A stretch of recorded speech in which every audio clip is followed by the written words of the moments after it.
What's up guys? It's me again, Nords Jaril Vlogs. Yes, pupunta tayo sa Likon kaya ipapakita ko sa inyo yung mga daanan doon. Kasi sabi ng classmate ko nung high school to college, hindi lang siya ang nagdesisyon pati yung asawa niya kaya silang dalawa na sumama daw kami doon sa Likon. Itong pinapakita ko sa video na sasakyan ay dito kami sasakay papuntang Likon. Kasi ayon sa classmate ko ay dalawa or tatlo lang po yung namamasada doon. Mahirap guys kasi may nalalakad ka na hindi naman kalayuan. Unang punta ko doon ay 2007 nung high school kami ng kaibigan ko. Alam nyo ba mga idol, nung 2007 po, ang sinakyan namin ng classmate ko papunta doon sa bahay nila, doon sa Likon, ay bangka. Isipin nyo naman guys, 2007 yun na, ano na year ngayon, 2024. So almost 17 years. Kaya nung inimbita kami ni classmate silang dalawang mag-asawa ay napaisip ako. Kasi nung naalala ko yun, na nag-travel kami papunta sa bahay nila guys, ay natakot ako. Bakit? Kasi yung sasakyan namin na bangka ay nasiraan. Grabe ang takot ko doon guys kasi may mga kasabay pa kami mga bata. Pero yung bangka na yon ay namamasada. Siyempre hindi lang kami ang pasahero. Hindi pa kasi umabot doon yung kalsada. Yung kalsada kung di ako nakakamali ay hanggang tapian lang. Pagdating mo doon galing Cotabato ay magta-transfer ka sa bangka. So dito guys ipapakita ko sa inyo kung gaano kahirap ang daanan. Nung una sabi ng kasama ko or classmate sabi niya mahirap yung daanan doon. Kaya sabi natin kalsada o highway ay nahihirapan pa rin yung sasakyan. Kasi ang namamasada doon ay tatlo or dalawa ba yun sabi nila. Kaya ang sinasakyan namin ang tawag doon ay bonnet. Double tire po yung gulong niya sa likod. Itong sinasakyan namin. So ang tanong ko sa inyo guys, sino ba nakapag-travel dito? Pero ang sabi nga ng iba, mas mahirap daw papunta sa UP. Nadaanan namin yung kalsada papunta sa UP. Tapian guys. Kaya ako naman excited ako kasi sabi ko kailangan ko ma-experience ang papuntang Likon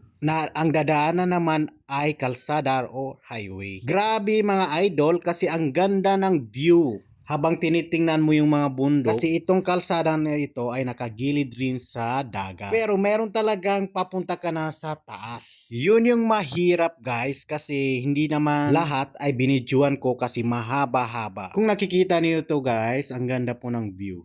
Yan oh. Pinapakita ko lang para makita niyo yung daanan papuntang Pinansaran at saka Likon. Yung kalsada ay malapit na sa Likon kaya naputol papuntang kabilang munisipyo. Kasi tulad ng sinabi ko kanina, may nalalakad ka pa na mga 15 minutes. Papunta mismo doon sa Likon kung saan yung maraming bahay or sa barangay na yun. At alam nyo ba mga idol, ay nakatatlong gabi kami doon. Siyempre, sagot ng classmate ko, silang mag-asawa, yung pamasahe namin at saka mga pagkain. Siyempre, inimbitahan ka sa bahay nila. So, sila nang bahala. At alam nyo ba guys, yung bahay na yun ay nasa gilid ng dagat. Kung hindi ako tama rin, i-upload ko yung mga video kung nanakunan ko that time na naliligo kami, naglalakad-lakad sa gilid ng dagat. Kasi guys, gilid mismo ng dagat. Kaya kung sino sa inyo nagpuplano pumunta doon, maganda na guys yung daanan pero depende sa sasakyan. Kasi kung sasakyan dyan ang pupunta na gamit ay townies, baka daw masira. Oo, kasi dito sa kalsada na ito ay grabe. Ang tataas tapos pagkahaba ang pagkataas paakyat. O tingnan nyo naman guys, nakikita nyo naman dito sa video, ang nangyayari sa amin up and down, up and down. Mausok yung puwit ng sasakyan or tambutso. Tapos pagkakahaba-haba pa ng akyat sa bundok, nakikita nyo naman. Pero at least na-experience ko kasi ang tagal ko na hindi nakapunta doon. Kaya hinimbita kami ng classmate ko kasi galing sila Maynila last week. So, ang tagal na nila sa Maynila, doon na sila nagtatrabaho, dalawa. That time nag-Maynila ako, nandun sila. Nung umalis ako, nandun sila. Nung umuwi ako, galing abroad, nandun pa rin sila. Ngayon, nag-leave vacation sila. So, babalik sila doon Monday. This coming Monday. So, hanggang dito na lang guys. Panoorin nyo na lang yung video. Kasi maganda po yung view niya guys. So, tingnan nyo.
Dito na kami sa likod. Azido ka din! To, alang ipan ro. Sa Dalampasigan. Ayan kami lahat. Roka na, Zid.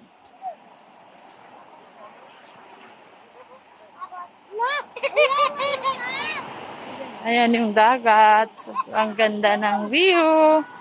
Dito sa likod. Doon pa yung bahay na pupunta namin. Nag-hike na kami kasi walang sasakyan na makakapunta dito. Dito na lang kami bumaba.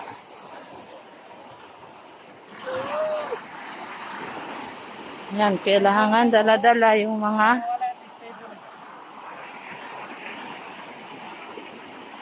keki. Ito na to. Kani-kaniyang dala. KKD. Kani-kaniyang dala. So ako, ito lang ang aking dala. Yung lamas para sa pato. Kasi kakatay kami ng 4 daw na pato. Pato? Oh, pato. Pato. Tapos mamaya manguha ng isda. Fresh pusit daw. Go. Ha? Aw, dua ta?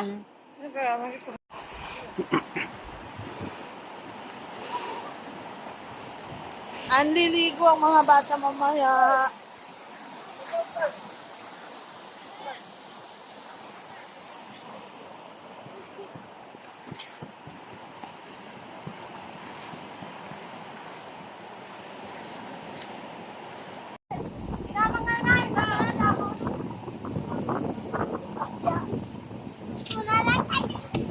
Nakapangalit sa mangka.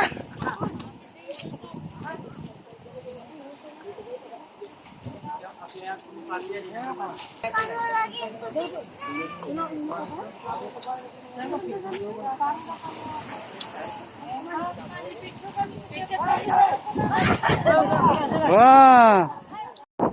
Yan ang pinapa. Parang kasali si Ran sa kuwan. Tapos, paisa.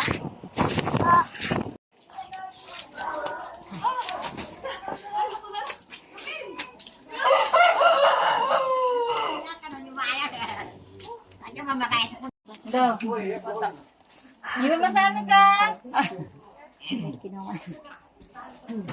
Kom na.